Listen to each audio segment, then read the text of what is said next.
tal amigos y amigas que nos acompañan en este momento en Punto de Encuentro? Sean cordialmente bienvenidos. Qué bueno que están aquí con nosotros con una temática más en esta serie que estamos desarrollando acerca de las emociones de Dios, pero también las emociones humanas y cómo hay una reciprocidad psicoafectiva y es importante que nosotros la comprendamos. Recuerden la importancia de acompañarnos por favor los viernes 7:30 de la noche, y los días martes 7:30 de la noche con la serie Moisés. Acompáñanos, está buenísima. Y a propósito de ello, danos like por favor, pulgar arriba, coméntanos en la caja de texto y disemina por favor el link que para nosotros es muy importante y haz parte de esta experiencia Punto de Encuentro en Mario Tapias Channel, tu canal. Hacemos este contenido de todo corazón y esperamos tu apoyo, así que contamos completamente contigo. Pulgar arriba para que podamos ser también encontrados más fácilmente a través de YouTube. Mis apreciados amigos y amigas, el día de hoy traemos un tema muy especial: dolor extremo y redención, un viaje psicológico al Getsemaní. Trataremos de hacer una breve pero importante aproximación al Jesús sufriente en el momento más oscuro de su vida y de su existencia. Sin más, vamos a comenzar, así que les invito para que miren lo que nos dice a nosotros el Evangelio según San Mateo. En el capítulo 26, en los versos 36 al 38, 3 versos importantes, dicen lo siguiente: Entonces Jesús llegó con sus discípulos a un lugar llamado Getsemaní y dice a sus discípulos: sentaos aquí mientras voy allá y oro. Y tomando específicamente a Pedro y a los 2 hijos de Zebedeo, que son Juan, Santiago, también llamado Jacobo, comenzó a entristecerse y a angustiarse en gran manera. Y les dijo: una tristeza mortal está sobrecogiendo mi alma. Quedaos aquí y velad conmigo. Algo interesante que encontramos en esta cita es que de aquellas pocas donde encontramos que Jesús nomina, es decir, dice y categoriza las emociones que está sintiendo. Él mismo les da el nombre. Además de ello, está pidiendo un grupo específico de personas que lo acompañen para que hagan parte del proceso. En este caso son Juan, Santiago y Pedro. Es decir, que busca un círculo íntimo para aproximarse. Es claro que es un momento de mucha angustia y dificultad, y aun cuando está tratando de dar el mejor manejo emocional, no significa que las emociones no nos sobrepasen o nos sobrecojan, y muchas veces nos cueste muchísimo trabajarlas. Un punto importante en la aproximación temática del día de hoy, por favor pon mucha atención, es comprender cómo ese Jesús del Nuevo Testamento relatado en los Evangelios, Marcos, Mateo, Lucas y Juan, nos permite a nosotros entender cuál es ese calco psicoemocional y espiritual al cual nosotros podemos convertirnos o aproximarnos a Él, a ese Jesús original que nos enseña a ser verdaderamente humanos. Es decir, si existe una persona que nos permite a nosotros encontrar cuál es el verdadero norte, sentido, conducta, aproximación, vida, obra, accionar, que es legítimo, correcto y propio, es la persona de Jesús. Así que encontrar cómo Él actúa, cómo Él piensa, cómo Él interactúa, cómo Él decide e incluso cómo trabaja Jesús mismo sus emociones es importantísimo para nosotros. Nos permite a nosotros encontrar un norte, una plataforma y sobre todo un punto de llegada, un punto de encuentro entre nosotros como seres finitos, con grandes dificultades y defectos, y Dios como un ser absolutamente misericordioso que ha cohabitado entre nosotros a través de su Hijo, a pesar de que no le merecemos. Quiero que noten algo interesante el día de hoy. Jesús dice que se está entristeciendo grandemente y que su angustia está bastante amplia. También dice que una tristeza mortal está sobrecogiendo su alma. Es decir, la angustia realmente tiene dimensiones bastante altas. Jesús no la está pasando para nada bien. Es muy difícil para Él. Hace parte de esa humanidad que Él está teniendo, con la cual coexiste, con la cual está viviendo. Ahora, quiero invitar a 2 teóricos bastante interesantes el día de hoy, que son Smith y Lazarus, y ellos tienen algo interesante que decirnos en su libro Emotion and Adaptation. Este libro de estos 2 autores, encabezados por Richard Lazarus, nos dice lo siguiente. Quiero que noten, en este libro, en su página 609, dice así: las circunstancias anticipadas pueden ser tan emocionalmente extasiantes, excitantes o sobreestimulantes como una ocurrencia real, si no lo es más. El acontecimiento crítico, devastador o difícil, neurálgico, sea interno o externo, no tiene siquiera que haber sucedido, u ocurrido todavía para suscitar una respuesta emocional. Ello sucede porque nuestro cerebro puede actuar por anticipado. ¿Qué significa ello? Que nuestra mente imagina, construye y es creativa y se proyecta al evento, y en ese mismo momento en que nosotros nos proyectamos, los neuroquímicos, interconexiones y neurotransmisores empiezan a operar como si el evento mismo hubiese llegado. Jesús está en este momento avisorando quizás el momento más oscuro, terrible y doloroso de su existencia.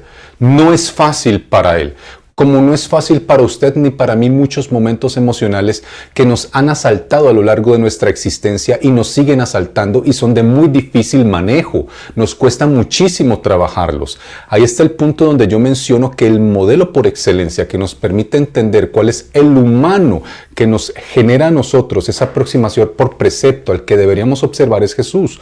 ¿Cómo manejó Jesús esta situación? Y es el punto que quiero que hoy tengamos en cuenta y pongamos mucha atención. Así que estos dos teóricos nos permiten comprender esto tan importante.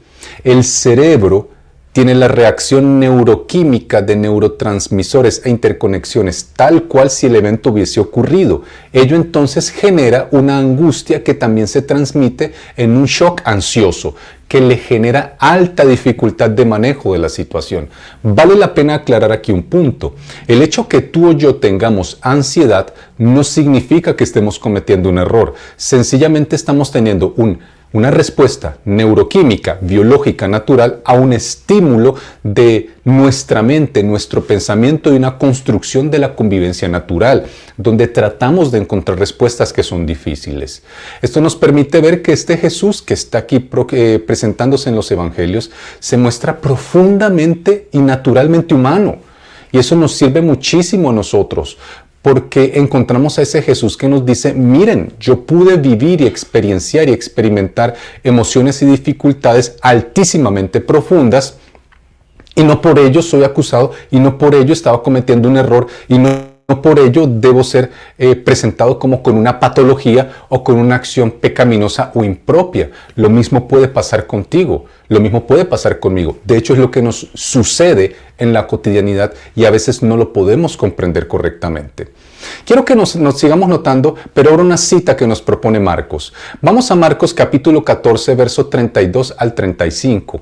Marcos capítulo 14, verso 32 al 35, para que miremos la mirada ahora de este evangelista, que nos va a proponer lo siguiente. Llegado a un sitio cuyo nombre es Getsemaní, dijo a sus discípulos, sentaos aquí hasta que yo ore. Y tomando consigo a Pedro, Jacobo y Juan, recuerdan, los hijos de Zebedeo, Jacobo y Juan, Jacobo también llamado Santiago, entonces se quedó perplejo y comenzó a angustiarse. Y les dice, una tristeza mortal sobrecoge mi alma, esperad aquí y velad. Un punto importante que aquí quiero destacar es ese Jesús que es capaz de comunicar la emoción sin obstáculos y con completa naturalidad. Eso nos cuesta demasiado a nosotros.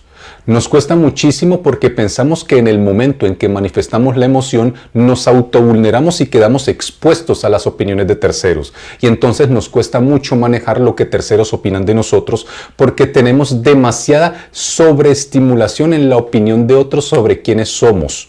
Jesús no tiene ese problema. La opinión o la estima de Jesús no subyace en la opinión de humanos de terceros, sino en su relación dinámica propia y justa con su Padre Celestial. Es decir, la autoestima de Jesús no depende de qué dicen otros de Él.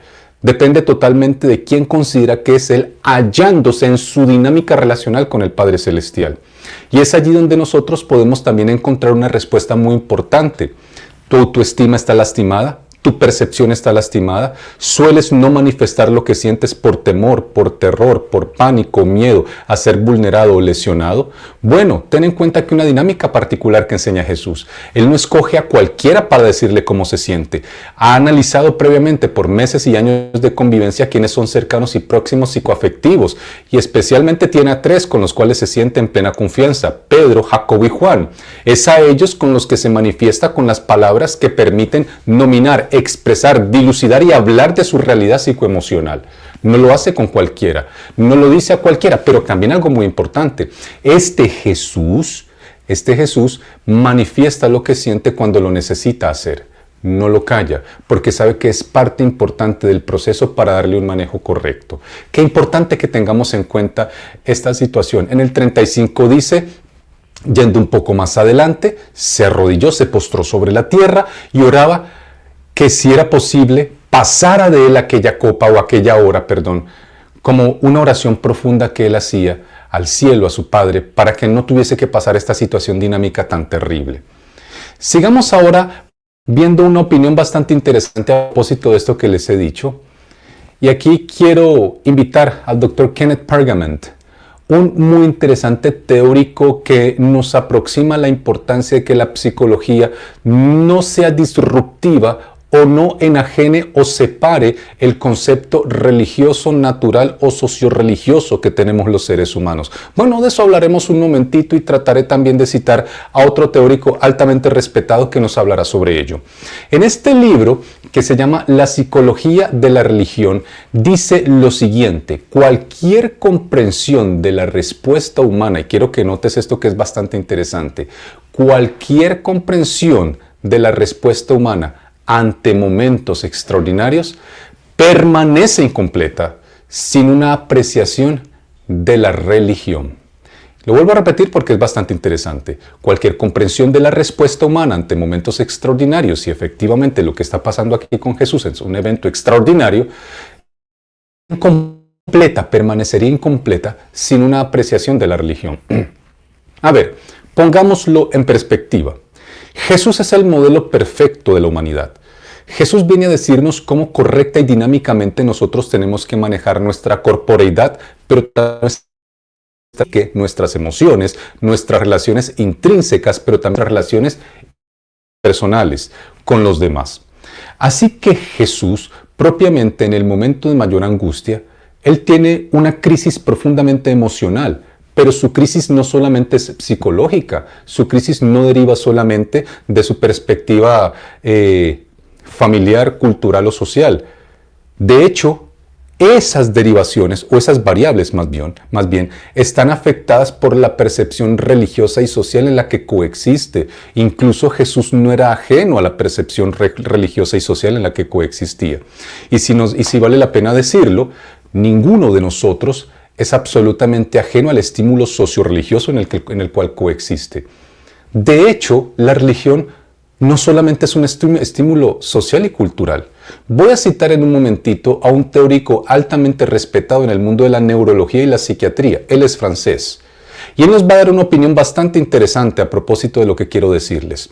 Pero volviendo al tema del Jesús como máximo precepto y ejemplo de la humanidad. Jesús nos muestra que las crisis no solamente se viven haciendo un buen manejo emocional con una buena motivación psicológica o psicoafectiva. Jesús nos muestra que en realidad el ser humano se afecta porque sus dimensiones completas tienen problemas. Están afectadas de alguna u otra manera. Y el componente espiritual, que por supuesto está en la línea de lo religioso, necesita ser atendido. La crisis más importante que tuvo Jesús sobre la tierra, por supuesto, era vincular religiosa, espiritual, afectiva.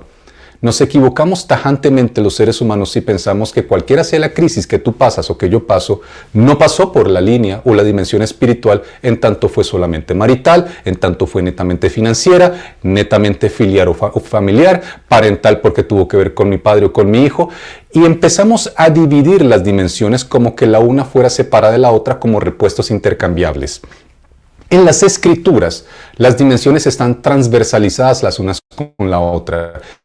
Y si se quiere, hay una dimensión transversal y absoluta que pasa por todas ellas y es la espiritual.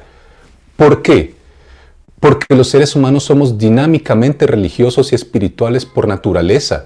Hace parte de nuestra forma de diseño.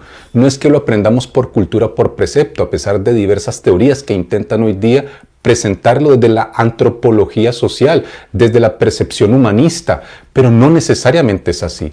Cuando nosotros le permitimos a la Biblia que sea nuestro principal libro de aprendizaje, Él nos dice a nosotros que somos hechos conforme la imagen y semejanza de Dios, lo que implica que Dios es un ser espiritual por excelencia, es lo que enseña la Biblia. Eso implica que también nosotros, per se, por naturaleza, por diseño, hechos de las manos de Dios, también tenemos una dinámica, una percepción, una dimensión espiritual propia misma de diseño y de fábrica. Es un hecho irrefutable. Ahora, yo quiero que notes lo que dice aquí este autor que les dije que les iba a citar. Él no es un teórico religioso, aunque sus libros pareciera que fuera proclive a ello. Él es un indagador psiquiátrico, neurólogo, bastante interesante. Él se llama Boris Cyrulnik. Y si se quiere, para que lo entendamos un poquito, él es el padre de una frase que hoy día se utiliza muchísimo en muchos medios, que quizás ni siquiera sabemos con certidumbre cuando la utilizamos. Es la palabra resiliencia. Qué palabra tan bonita. En alguna otra entrega de nuestro programa Punto Encuentro Mario Tapia Channel prometo que vamos a trabajar un tema sobre ello. Pero lo presento porque es el pergamino más importante, de tan valioso, teórico como el Dr. Boris Cyrulnik. Se llama la terapia de Dios. Aborda el tema de la fe en el proceso de la resiliencia, no del confesionalismo religioso adscrito a alguna confesión o religión. Para él, la religión hace parte natural del pensamiento humano como fenómeno interno. Leámoslo para que lo comprendamos. La religión es un fenómeno mental, dice el Dr. Boris Cyrulnik, que caracteriza a la condición misma humana de forma universal, sea cual sea la cultura, pero cada cultura da esta tendencia de una forma distinta. ¿Qué es lo que nos quiere decir el Dr. Boris Cyrulnik? Él dice lo siguiente: no es que la cultura, la civilización, el entorno o la idiosincrasia te haga religioso. A ver, entendamos. La tendencia o la dimensión religiosa o espiritual del individuo no es la confesión que profesa, es una proclividad o tendencia natural que tiene el individuo a buscar lo sobrenatural, lo metafísico y lo trascendental, pero ya es parte de su existencia indistintamente, crea o no crea, en cualquier confesión, cultura religiosa o socioreligión. Él, usted, nosotros, ellos, ya todos universalmente como conglomerado social, la traemos. Somos preponderantemente religiosos, indiscutiblemente lo traemos. Ya es la cultura en la cual nosotros coexistimos, subsistimos o crecemos, la que nos empieza a dar el molde o el matiz desde donde nosotros esa percepción, esa dimensión, esa proclividad la empezamos a formar hacia ciertas partes. Lo que dice el Dr. Boris Cyrulnik es lo siguiente: la religión es intrínseca, natural y propia a la humanidad y no depende de la cultura en la cual coexista. Ya la trae. La cultura lo que hace es moldeársela, que es diferente. ¿Por qué es importante comprender ello? Porque podemos entender que no es posible que yo intente atender mis problemas, mis traumas, mis dolencias, mis dificultades, mis malas decisiones, cualquiera sea la situación en la cual yo me veo implicado, desconociendo la importancia y la relevancia de que la percepción o dimensión psicorreligiosa es connatural a mi existencia humana. No me la enseña necesariamente solamente el entorno social, cultural, socio-religioso, sino que yo ya traigo esa sensibilidad propia de ser un ser preponderantemente religioso per se por naturaleza. Qué curioso lo que nos propone el Dr. Cyrulnik. Pero sigamos porque tenemos mucho más de este tema para ustedes el día de hoy. Y vuelvo y digo algo importante. Jesús es el modelo por excelencia para que entendamos este punto. Cuando Jesús pasa su mayor crisis del Getsemaní a la cruz, claramente la crisis de Jesús está transversalizada de manera categórica por su espiritualidad. La manera como él vive, coexiste, acepta, ha construido y ha permitido que el entorno cultural moldee algo que él ya trae por naturaleza, habiendo nacido como humano sobre la tierra. Eso es determinante, es categórico. Es muy importante que lo comprendamos. Ahora, quiero que notes lo que nos dice aquí el texto bíblico. Vamos a nuestro tercer texto hoy. Ya vimos levemente, no de manera absolutamente exhaustiva, pero sí levemente lo que nos dijo Mateo, la opinión de Lucas, pero quiero que noten junto conmigo, lo que dijo Mateo, lo que dijo Marcos, y ahora vamos a la opinión de Lucas. Vamos a ver qué nos dice Lucas en el capítulo 22, versos 40 al 44. A ver, ¿qué nos sigue mencionando a propósito de este evento tan particular de Jesús en el Getsemaní? Cuando llegó a aquel lugar dijo: orad para que no entréis en tentación. Este Jesús tiene claro que su vínculo psicoespiritual es la máxima arma o el arma más importante que tiene para poder trabajar las dificultades psicoemocionales que él posee. Esto significa que si Jesús es nuestro modelo, cuando nosotros tengamos dificultades de cualquiera sea el índole que aparezca, no solamente es la cita a la terapia psicológica, no solamente es la intervención psiquiátrica y no solamente podría ser, el hecho de tener que tomar algún tipo de medicación, asunto que no discutimos y no ponemos en tela de juicio porque en Punto de Encuentro respetamos profundamente la ciencia y creemos que hace grandes aportes a la salud y a la humanidad. Lo que estamos queriendo decir más bien es que es importante comprender que es completamente un error cuando nosotros sacamos del panorama y quitamos del mapa el hecho de que necesitamos atender la dimensión espiritual como parte integral de la intervención terapéutica para sanar el corazón, el alma y el pensamiento del individuo. ¿Por qué? Porque todos los seres humanos, queramos o no lo aceptemos, tenemos una dimensión espiritual, así la ocultemos, y cuando no la trabajamos, cualquier intervención que se nos haga va a estar incompleta y es insuficiente. Eso explicaría por qué muchas veces nosotros visitamos terapias o tenemos recursos, hacemos tratamientos, hacemos sesiones, pero hay algo que es definitivamente insuficiente en la intervención. Siempre ese factor espiritual tiene que estar atendido de alguna u otra manera. Es relevante que lo comprendamos. Sigue diciendo aquí el texto que se apartó de ellos a distancia como de un tiro de piedra en el verso 41 y puesto de rodillas oró. Y decía a gran voz: Padre, si quieres pasa de mí esta copa, pero que no se haga mi voluntad, sino la tuya. Yo no quiero ceder a mis propias pretensiones. Yo no soy suficientemente mi propia decisión. Yo no soy absolutamente autónomo. Yo no me autodetermino. Yo no soy mi Dios personal. Qué curioso este punto en el 42, porque hoy día nosotros, aún en el cristianismo, nos vemos bastante expuestos a percepciones filosóficas contemporáneas e incluso prestadas de la psicología contemporánea, donde se nos quiere enseñar que soy yo la máxima ley definitoria o definitiva y decisiva de todas las decisiones que debo tomar porque soy mi propia y absoluta ley. Soy un ser autónomo absolutista.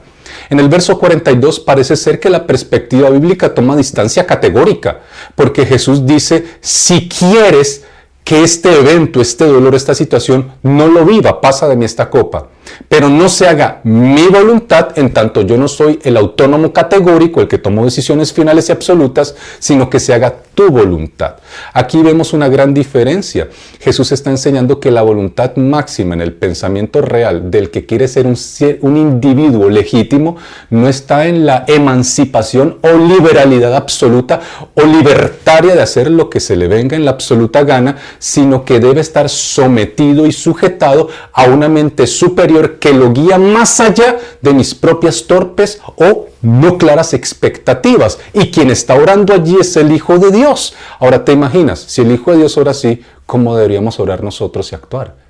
Es decir, aquí estamos dándonos cuenta que definitivamente Él es nuestro modelo por excelencia indiscutible. En el verso 43 dice algo bastante curioso, y es que viene y tiene una asistencia angélica para fortalecerlo. Y en el verso 44 dice: y estando en agonía, en el mayor momento de dificultad, de terror, de miedo, oraba más intensamente.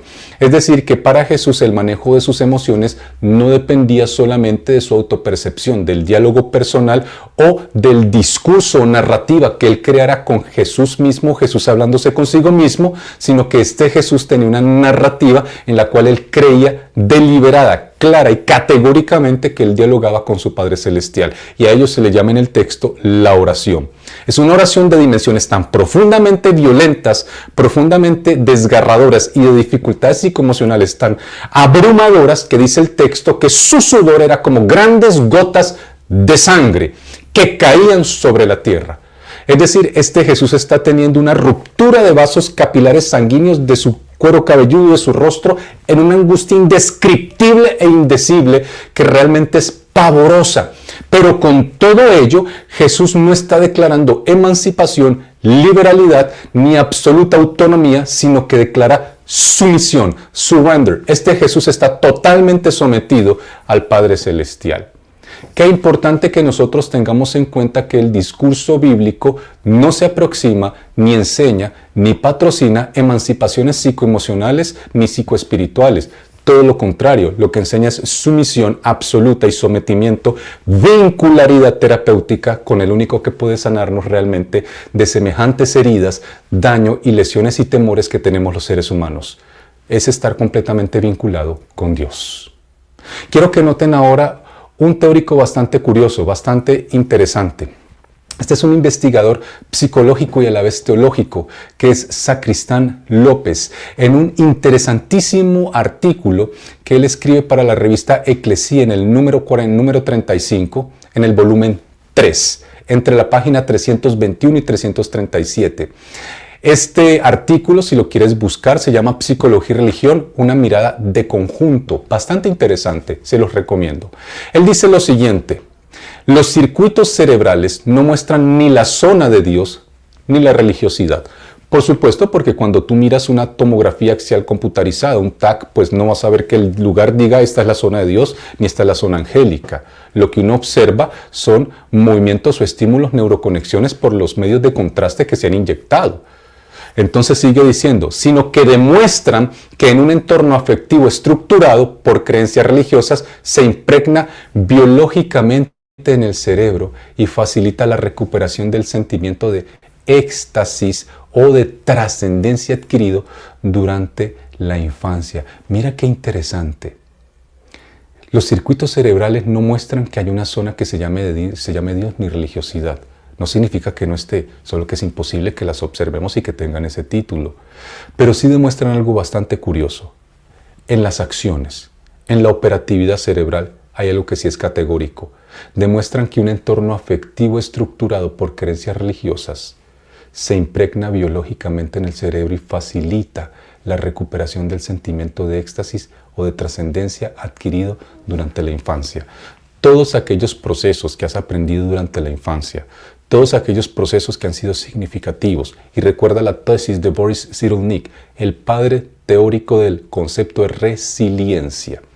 Los seres humanos somos preponderantemente religiosos, no porque la cultura le imponga, es que ya venimos con ese lugar específico para ser llenado por naturaleza. Somos religiosos propios, biológica y psicológicamente prediseñados para ello. Ahora, cuando la cultura estimula o moldea aquello para lo que ya estamos prediseñados, se nos crean neuroconexiones tan profundamente significativas en nuestros surcos cerebrales que biológicamente nuestro cerebro crea adaptaciones increíbles que facilitan esas recuperaciones de éxtasis o trascendencia cuando las creamos desde la infancia. Definitivamente constituir una mente espiritual, religiosa y proclive a la existencia de Dios, que acepte que necesito un vínculo y que se niegue totalmente a pensar que soy un ser libertario, emancipado, absolutista y que soy mi propio Dios. Cuando yo me resisto a estas ideas y empiezo a darme cuenta que sí existe una mente universal, un propósito divino, un Dios al cual le importo y un Jesús que coexistió con nosotros como humano y sigue siendo humano ahora en el cielo, pero que en la tierra vivió con nosotros, me empiezo a dar cuenta que Él es el modelo perfecto, que me dice: no te sientas mal por la emoción que sientes.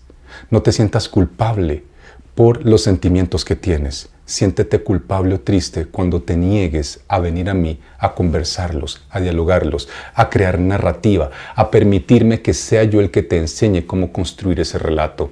En un punto de mi existencia, en tanto estuve en la tierra como humano, tuve que pasar el momento más oscuro, terrible y doloroso que jamás haya podido pasar, del Getsemaní a la cruz. Sudé sangre, se me reventaron vasos capilares, me sentí absolutamente solo. Y el núcleo psicoafectivo que yo esperaba, ni siquiera mis 3 amigos afectivos de confianza pudieron entenderlo, ni Jacobo, ni Juan, ni Pedro. Y me dejaron solo. Y me rompí, me quebré violentamente por dentro y sufrí como ninguno. Pero con todo ello, siempre entendí algo muy importante. Nunca jamás me desvinculé de la clara y categórica idea de que yo no me mando solo, de que no soy autónomo universal, que no soy solamente dependiente de mí mismo, sino que en realidad mi asistencia proviene del cielo. Soy mejor cuando acepto que me debo someter a mi mente superior, en este caso mi Padre Celestial. Cuando yo acepto que sus planes son superiores a los míos y agacho mi cabeza a pesar de mis errores y mi orgullo, puedo crecer. Y en el momento de mayor angustia, en el momento de mayor miedo, en el momento de mayor terror, en el valle de sombra, de muerte, de duelo, de pérdida, del diagnóstico más fatídico que te den y que hayan dado, tú miras hacia el cielo y determinas que hay algo superior a ti, superior a mí. Vas a encontrar que tu cerebro se activa de manera increíble porque ya estás prediseñado para recordar y para entender que siempre hay alguien superior, no para destruirte, no para dañarte, no para humillarte, no para ponerte la rodilla asfixiante en tu cuello y matarte, sino para decirte, ven para enseñarte cómo manejar correctamente tu peor momento, tu momento más difícil, tu momento más triste, más doloroso y más vergonzoso. Yo tengo las herramientas para enseñártelo, pero tienes que aceptar que en medio del dolor, del miedo, de la angustia, de lo fatídico, del duelo, de la pérdida, del terror, yo opero contigo. Pero mírame, siempre he estado allí contigo y nunca te abandonaré. Mi apreciado amigo, mi apreciada amiga, si tú consideras que este Dios es importante para ti y lo necesitas, si crees que ese Jesús del Getsemaní es la prueba apropiada de cómo nosotros realmente tenemos que redireccionarnos al vínculo y no a la separación, si crees que ese Jesús nos enseña que no es el crimen sentir la emoción, sino el hecho de no permitirnos aproximarnos a Él para que nos enseñe realmente cómo dinamizarla, cómo trabajarla, cómo enfrentarla, aún en medio de la angustia. No es que nos la quite y nos la arrebate y nos la limpie, significa que a pesar de ella me enseña a coexistir, a pesar de la circunstancia, a permanecer y a no destruirme. Si necesitamos y si necesitas a ese Dios, que definitivamente sé que muchos de los que están escuchándolo lo necesitan, quiero invitarte para que oremos. Señor y Dios, gracias por ser tan bueno con nosotros. Gracias porque Jesús nos enseña a ser el modelo del humano ideal en medio del dolor, del suplicio, del quebranto, de la fractura, del error, de la torpeza, de las malas decisiones, del fragmento emocional, del trauma. En medio de todo ello, nos enseña que siempre hay una dinámica, un Dios al cual alcanzar y una manera correcta de aproximarse y de construir junto contigo el proceso terapéutico que realmente vale la pena. Nunca olvidar que en la dimensión espiritual nos hablas, te comunicas y te vinculas por amor con cada uno de nosotros. Lo pedimos en el nombre de tu Hijo. Amén. Mis apreciados amigos, esperamos que este programa haya sido significativo para ti, que te llegue al corazón, pero sobre todo a la mente, que nos ponga a reflexionar. Así que nos vemos hasta la próxima. Chao, chao.